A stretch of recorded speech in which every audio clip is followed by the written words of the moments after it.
comedy by Puppet Boy Productions. Yeah, bridged. All right. Oh my God. That's a tiny. Now is the winter of our discontent, made glorious summer by this here sunny York, and all the clouds that lowered upon our house, the deep bosom of the ocean buried. Now our brows are bound with victorious wreaths, our bruised arms hung up for monuments, our stern allurums changed to merry maidens, our dreadful marches to delightful measures. Grim-visaged war has smoothed his wrinkled front, and now, instead of mounting barbed steeds, fright the souls of fearful adversaries, he capers nimbly in a lady's chamber, to the lascivious pleasing of a lute. But I, that am not shaped for sportive tricks, nor made to court an amorous-looking lass, I, that am rudely stamped and wanton's majesty, to strut before a wanton ambling nymph, I, that am curtailed of this fair proportion, cheated of feature by dissembling nature, deformed, unfinished, sent before my time into this breathing world, scarce half made up, and that so lamely and unfashionable that dogs bark at me as I haul by them. Roof! And that so lame that dogs bark at me as I haul by them. Why, I in this weak piping time of peace have no delight to pass away the time, unless to see my shadow in the sun, and descent on mine own deformity. And therefore, since I cannot prove a lover to entertain these farewell-spoken days, I am determined to prove a villain, and hate the idle pleasures of these days. Plots I have laid, inductions dangerous, by drunken prophecies, libels, and dreams, to set my brother Clarence and the king in deadly hate, the one against the other. And if King Edward be as true and just as I am subtle, false, and treacherous, this day should Clarence closely be mewed about a prophecy which says that G of Edward's heirs the murderer shall be. Hush now these thoughts down to my soul. Here sweet Clarence comes. So first on his list is to marry Anne, maiden fair and true. But how could she love a hunchback who killed her husband and father too?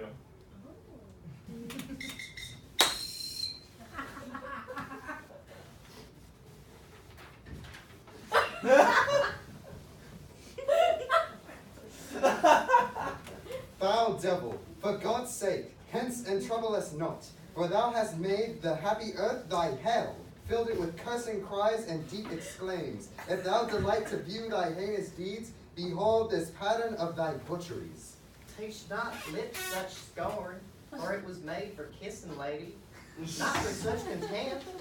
If thy revengeful heart cannot forgive, lo, here I lend thee this sharp-pointed sword. Wilt thou please hide it in this true breast, and let the soul forth that adoreth thee lay it naked to the deadly stroke, and humbly beg for death upon my knee. I mean, yeah, I did kill Henry, but 'twas thy beauty that provoked me. And yeah, I stabbed Edward too, but 'twas thy heavenly face set upon me. Take up the sword again, or take up me. Arise, dissembler.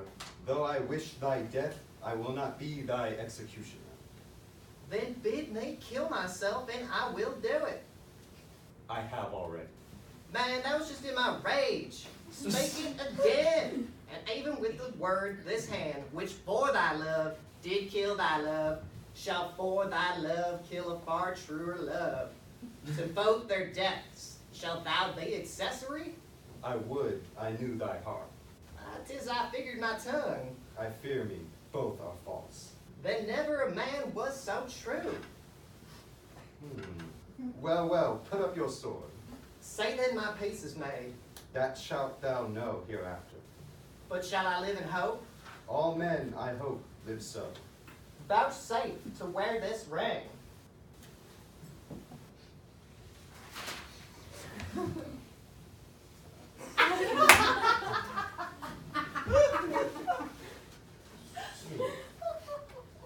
To take is not to give. Look how my ring encompasses thy finger. Much it joys me to see you are become so penitent. Then bid me farewell, sweet Anne. 'Tis more than you deserve, but since you teach me how to flatter you, imagine I have said farewell already. But with his devious tongue so sly, he convinced her with his charm. And our Duke of Gloucester left with a lady on his arm. Next up for Richard was his brother, Duke of Clarence George. He must die soon to gain the throne, good he be in the tower for storage.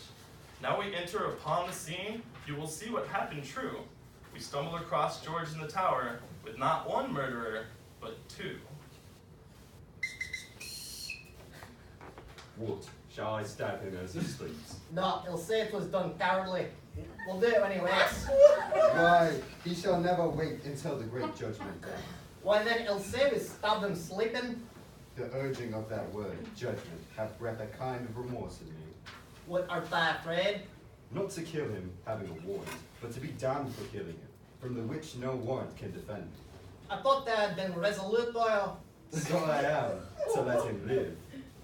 I'll be back to the Duke of Glasgow and tell him so. Nay, I prithee stay a little. I hope this passionate humour of mine will change. It was wont to hold me, but while one tells 20.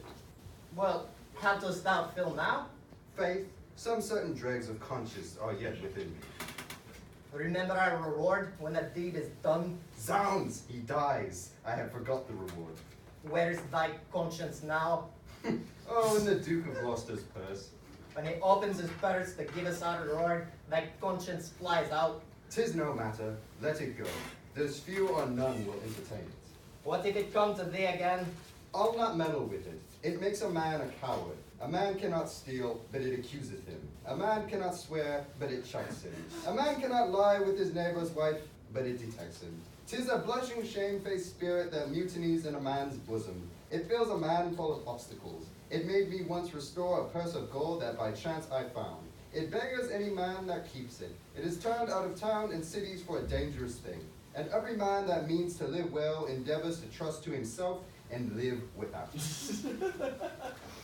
Christ, 'tis even now at my elbow persuading me not to kill the Duke. Take the devil in thy mind, and believe him not. He would insinuate with thee, but to make thee high. I am strong, friend. He cannot prevail with me. Spoke like a tall man that respects thy reputation. Come, shall we fall to work? Take him on the custard with the hilts of thy sword, and then throw him into the Malmesbury boat in the next room. Oh, excellent device, and make a sop of it. Soft, he wakes. Strike! There. There, we'll reason with him first. Where art thou, keeper? Give me a cup of wine. You shall have wine enough, my lord, anon. In God's name, what art thou? A man, as you are, But not as I am, royal.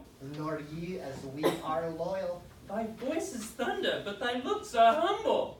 My voice is now the king's, my looks mine own. How darkly and how deadly dost thou speak? Your eyes do menace me. Why look you pale? Who sent you hither? Wherefore do you come? To To murder me? Aye, Ah!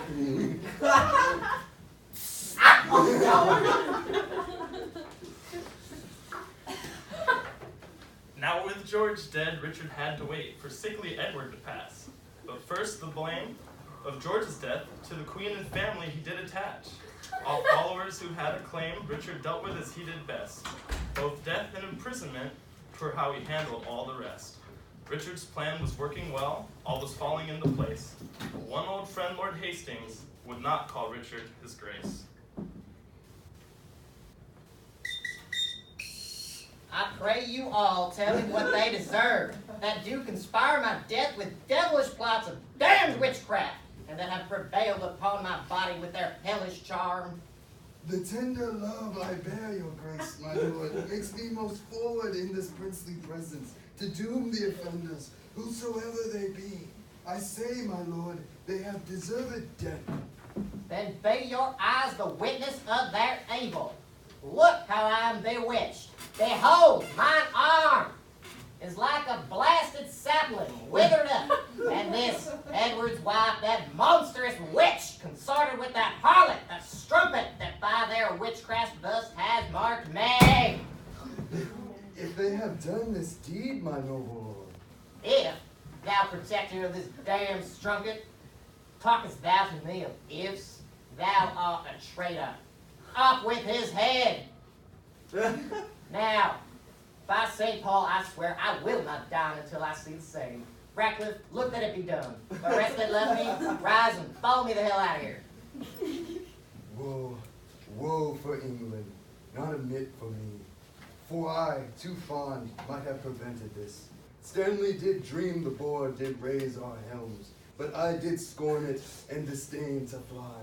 3 times today my foot-cloth horse did stumble, and started when he looked upon the tower, as loath to bear me to the slaughterhouse. Oh, now I need the priest that spake to me. I now repent I told the old pursuivant, as too triumphing, how mine enemies today as at Pomfret bloodily were butchered, and I myself secure in grace and favor.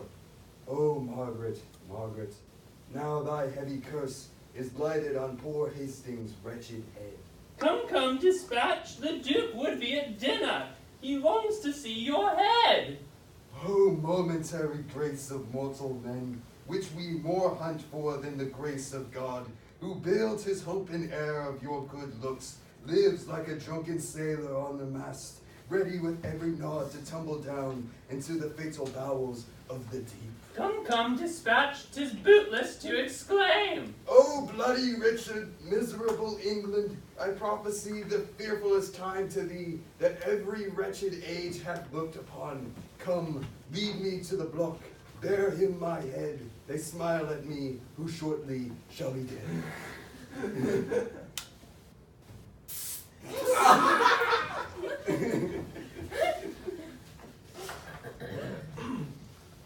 Now all of Edward's kids had to be shown that the crown 'twas not theirs. So Richard made a devious plan. The queen's kids 'twere not hers.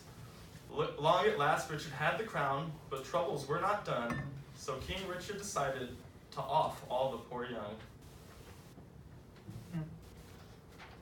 I wish them bastards dead. He said with anger in his voice.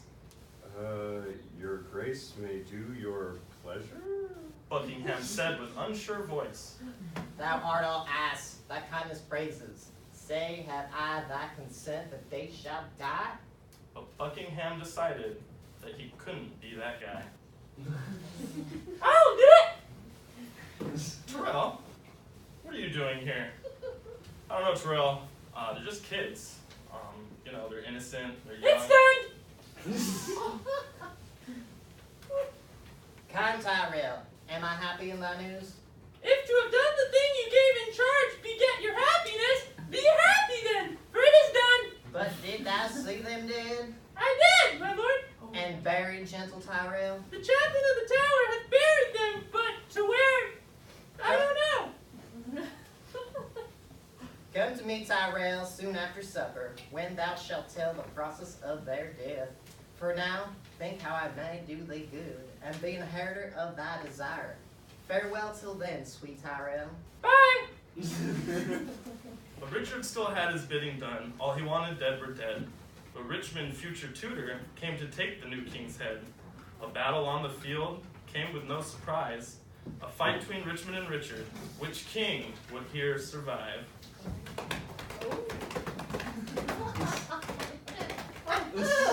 Hey! His horse is slain, and all on foot he fights, seeking for Richmond in the throat of death.